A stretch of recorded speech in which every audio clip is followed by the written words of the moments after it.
Hey, what's up everyone, Morey Croson here, and today we're going to be going over the front step for quarterbacks and really the positioning behind the front step to make sure that you're getting the most out of your throw and you're not allowing yourself to sway too far either to the outside or too far to the inside as you're actually going through. And some of the common mistakes that we'll see that would cause something like that. So, first common thing that we'll see is somebody when they're stepping, they're just opening up, too much here and make it so now all of the momentum ends up following too far over the side. So you don't want to end up opening up too much here, but you also don't want to be too closed off. You don't want to have that toe facing straight ahead. You want to be able to open up that leg a little bit so then you can really get the rotation coming through. Now, some common errors that we'll see is when throwing it to the left is probably the most common.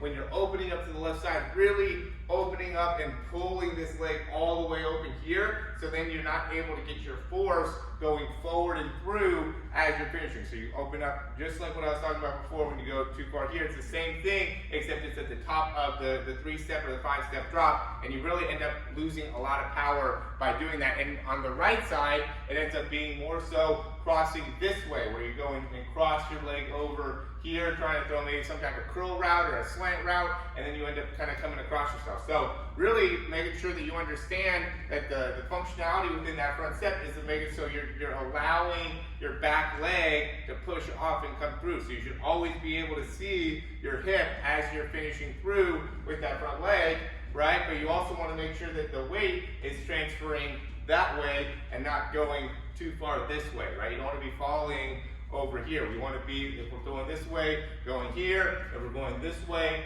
we're going here, not falling off to the side here. Or if we're going to the right, I want to have all of my weight going here, right? Not coming forward and across, okay? So that ends up being a big mistake that we'll see is just the positioning of the front leg is not allowing the back leg and the back hip to be able to come through properly when throwing the ball. So, and the big thing that goes into that is going to be, the understanding within the front foot and making sure that when you're taking that front step, it's very, very fast and very quick, right? You want to get that foot down right away, and when you're going through the actual step, you just want it to open up slightly, right? You want to feel it open up for sure. You don't want to open up and all the way to the max amount of external rotation here, right? You should be able to feel that in the front hip, but you don't want to also close it or keep it where it is when you start. You want to have a slight kind of opening here, laying on the balls of your feet, and then allowing yourself to be able to push off and come through with that back leg. So, and really the front hip's going to be determined of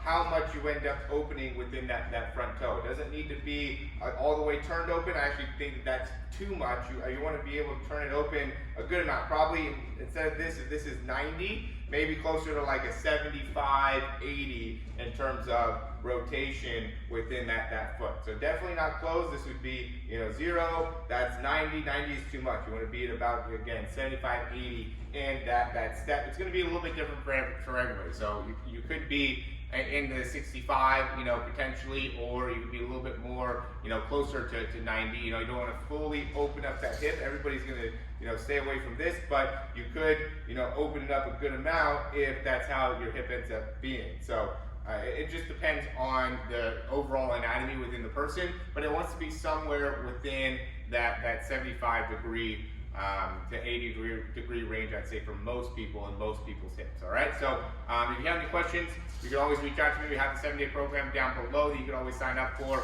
We get some great information about how you can throw the ball further in the bonus that's included with that, and also how you can better improve your overall quarterback mechanics, as well as the 7-day program to be able to help you out in improving your strength in your shoulder and the range of motion in your shoulder. So it's a really great program. I'd highly recommend you trying it out.